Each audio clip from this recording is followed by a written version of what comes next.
Hi again. In English, you can have one letter or two letters, and they can have two or three different sounds. In this case, we have three letters, or four letters, should I say, and they have the same sound. So that's a bit confusing.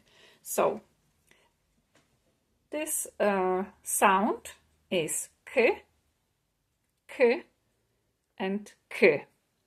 This one we call a curly K, this one is a kicking K, this one is just a K. These two letters, they usually appear in words at the end.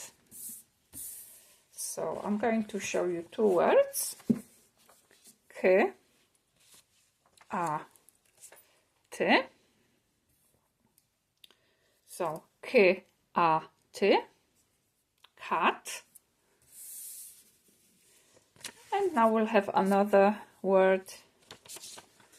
So this one is K, E, K. Kick. So you can kick a ball.